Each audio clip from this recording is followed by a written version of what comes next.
Hi, this is Indranil and welcome back to Business Bites in our channel, The Spotlight News, India's first online business news channel.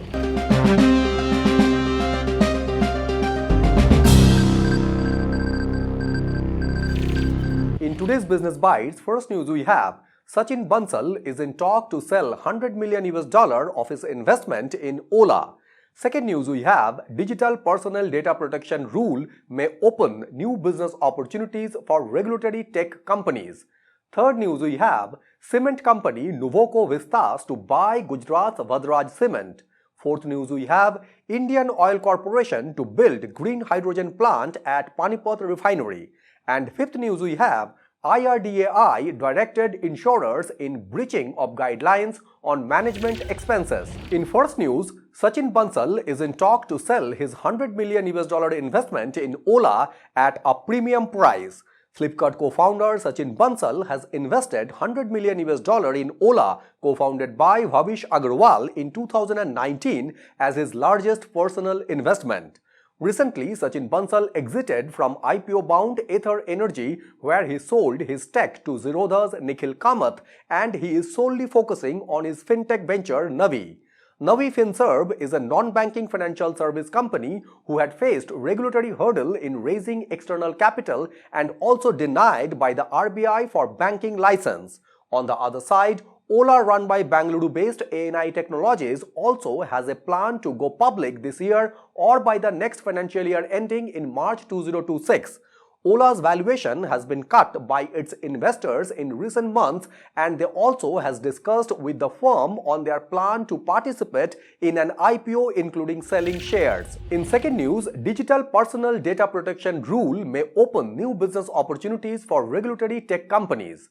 The government has tightened the data regulations through the Digital Personal Data Protection Rule in creating new opportunities for compliance and privacy-focused startups, which proposed a system of registration of consent managers whose primary responsibility will be to manage customer data collected by organizations. The impact will be bigger for small enterprises and startups in India which collect a lot of users' data, but they have not invested in consent management and protection of consumer data, while large corporations with business operations in Europe and in the US will be better prepared to handle the new rules as they are already exposed to the data rules in those geographies. Regulatory tech firms like Legality and ID5, along with AI-driven privacy ventures like Skyflow, are looking to help technology-first companies in complying with stringent guidelines around processing and storing of consumers' data as their consent manager. Technology-led startups are likely to take on the services of these consulting firms in the first stage, where large corporations are expected to join for such services later on. In third news, leading cement producer in East India Nuvoco Vistas Corporation to acquire Vadraj cement through the corporate insolvency resolution process.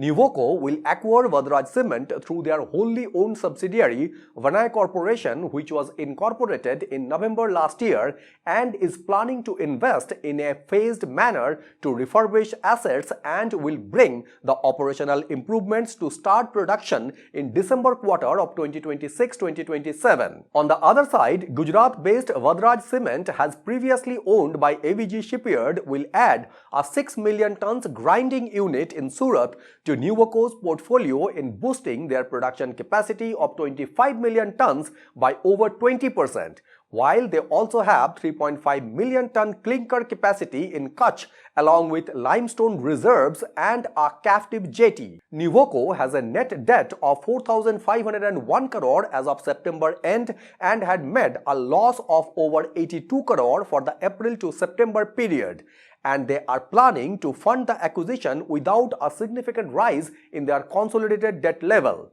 AM Mining India, which is a joint venture between ArcelorMittal and Nippon Steel, among other bidders who had submitted expression of interest for Vadraj cement. In fourth news, Indian Oil Corporation to build a green hydrogen plant at their Panipat Refinery in Haryana.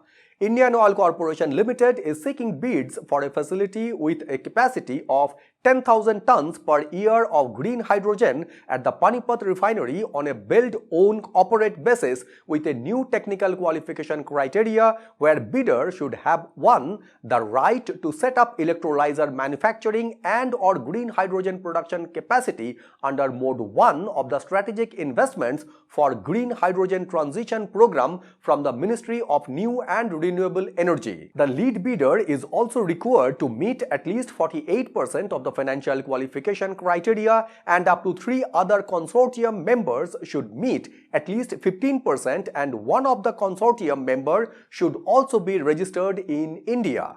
Interested bidders should also have operating and maintenance experience of at least 6 continuous months during past 15 years in a processing unit with hydrogen handling facilities. Linde, GH4 India, AM Green, Jackson Green, ACME, NTPC Green and US-based Matheson Tri-Gas are expected to put in bids. And in fifth news, IRDAI directed insurers to submit a glide path for compliance which includes mandatory capital infusion and curtailed incentives in breaching of guidelines on management expenses. The Insurance Regulatory and Development Authority of India crackdown follows a sharp rise in commission expenses after the removal of product-specific commission caps in April 2023. Life insurance companies reported a 22% rise in their commission payout, while general insurance companies reported double of their expenses in 2024. In April 2023, IRDAI has imposed a limit on expenses to curb competition for market share and to improve financial discipline. Over 20 insurers have breached the limit as the new guidelines allows insurer flexibility in managing expenses. Out of 26 life insurers, 8 insurers breached the expenses of management limits in financial year 2024, while in general insurance segment, 15 out of 31 insurers came under this category. IRDAI has allowed limited forbearance for some insurers but mandated stringent conditions which includes capital infusion equivalent to the breach amount and curbs on key management personnel incentives where the regulator prescribed an overall capping of 30% on management expenses. In this regard, the regulator has also warned of consequences if insurers fail to adhere to the prescribed glide path for compliance within 3 years. So these were the top 5 business news from Business Bytes in our channel, The Spotlight News, India's first online business news channel. So thank you very much for watching Business Bytes and signing it off.